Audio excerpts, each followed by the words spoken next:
There is a late night hour when the world is quiet and your thoughts are loud. You sit at your desk, the glow of your laptop painting your face blue. The document in front of you is half finished. The project you've poured months into feels stuck. You look at the clock and see it's 2 a.m. You ask yourself whether anyone will ever read your words or see your work. In the dimness, doubt wraps itself around your chest. You think about quitting. You could shut the laptop, crawl into bed, forget the dream that keeps you up. But before your fingers close the lid, you hear it. A whisper, faint and stubborn.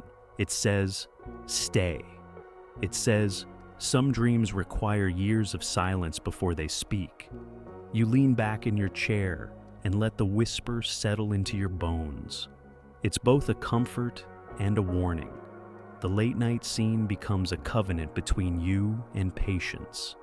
It is an understanding that the things that matter most often take time, and that quitting now would be like cutting down a tree before it bears fruit. This is the first vow of patience. To stay when leaving would be easier. Patience is misinterpreted as passivity, as sitting on the couch waiting for fate to knock. But patience is a form of active trust. It's working steadily towards something without needing it to manifest immediately. It's showing up even when progress is invisible. When you plant a seed, you bury it in darkness. You water it and wait. You do not unearth it each day to see if it's growing. Doing so would kill it. You trust that the process is happening in ways you cannot see. Your role is to keep the soil moist and remove the weeds that would choke it. Patience is moisture for the soul. It is the slow drip of belief that keeps your dream alive when there is no proof yet. It is weeding out the thoughts that say, "I'm behind," and "it's too late." It is cultivating a mindset that honors timing as much as talent. If you view time as an enemy, you will always feel hurried. You will see each passing day as a threat, each birthday as a loss. You will measure your life against others and conclude that you are behind. You will rush decisions, cut corners, chase hacks. In the end, you will have superficial results and deep exhaustion. But if you view time as a collaborator, everything changes. You realize time is on your side. It wants to mature you, deepen you, prepare you. Time becomes a friend. It holds your hand through awkward beginnings and painful middles. It protects you from premature exposure. When the world is not ready for your gift, time keeps you hidden so you can grow without the weight of expectation. When the world is ready, time lifts the curtain. There are hidden seasons in every pursuit. The rooting season is when you are laying groundwork. You are gathering knowledge, building skills, meeting mentors. It feels like nothing is happening, but roots are growing deep. This season is unglamorous. No one claps for roots. They happen underground. Without roots, the plant falls. Without a foundation, the dream collapses. The refining season is when you are practicing. You are taking what you've learned and applying it. You are adjusting, revising, tinkering. It is repetitive and sometimes boring. It may involve failure and frustration.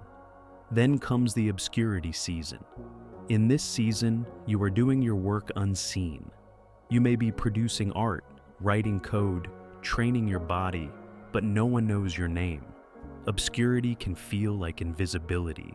It can feel like being ignored. But obscurity is a gift. It allows you to make mistakes in private. It shelters you from premature judgment. It gives you space to find your voice without the pressure to perform. Finally comes the harvest season. This is when your work is revealed. The fruit becomes visible. People read your words, buy your product, hear your song. The harvest is sweet, but it is just one part of the cycle. Soon, you begin again. Urgency often masks fear. When you feel desperate to achieve, ask yourself what you are afraid of. Are you afraid of being irrelevant? Are you afraid of letting someone down? Are you afraid of death? Fear whispers that you must hurry or else. It lies. It tells you there is a finite amount of success, love, purpose. It pit road you against others. Patience is trust that there is enough. Enough time, enough opportunity, enough purpose. It's trusting that you are not in a race, but on a pilgrimage. Each person's path winds differently. Some arrive at their harvest quickly, others take decades. The difference is not a measure of worth. The difference is a measure of path. Your path is your own. Microwaves ruin bread. The crust becomes rubber. The inside dries out. An oven takes longer, but the bread is soft, the crust crisp. Some things cannot be hurried without losing quality. An Olympic athlete can't cram training into 1 month. A doctor can't cram medical school into a year. A tree can't cram growth into a single season. Your soul can't cram healing or transformation. It takes the time it takes. This may frustrate you. It may feel unfair. But when you accept that processes have natural timelines, you stop fighting time and start working with it. You stop comparing your timeline to someone else's highlight reel. You find contentment in your lane.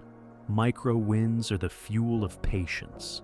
Celebrate the chapter written, the mile run, the money saved. These wins seem small, but they build momentum. They remind you that you are making progress even if the finish line is far. Small wins teach your brain to associate effort with reward. They keep you motivated. Without them, you will be tempted to quit. Another tool is the practice of tracking. Track your progress in whatever way makes sense. Words written, hours practiced, sessions completed. When you feel stuck, look at your log. See the evidence of your persistence. This reminds you that slow progress is still progress. Rest versus quit discernment is essential. Rest is a pause. Quitting is an exit. Rest is strategic. It allows you to recover, gain perspective, prevent burnout. Quitting is final. It is not inherently bad. Sometimes quitting is the bravest thing you can do when something is no longer aligned. Patience invites rest. It invites you to step back without stepping away. Rest is not a reward for finishing. It is a requirement for continuing. Without rest, fatigue will make a coward of you. It will convince you that the discomfort of the process means you are not meant to do it. Patience says discomfort is part of growth. Rest helps you decipher whether discomfort is growth or misalignment. Patience doesn't mean staying in harmful situations. It doesn't mean enduring abuse, exploitation, or disrespect. It is not an excuse for stagnation. It is not complacency. Patience is active engagement without obsession. It is showing up and surrendering results. It is pursuing a dream while letting go of the need to control when and how it manifests. It is living fully in the present while believing in a future that hasn't arrived. It is committing to the process and releasing the outcome. Patience is freeing because it loosens the grip of anxiety. It helps you enjoy the journey rather than endure it. The day you stop rushing, your life starts arriving.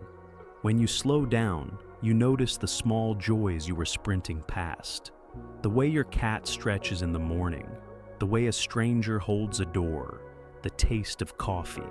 You notice the process itself becomes meaningful. You realize that the version of you who achieves the dream is born through these seemingly mundane days. You stop postponing happiness until some future milestone.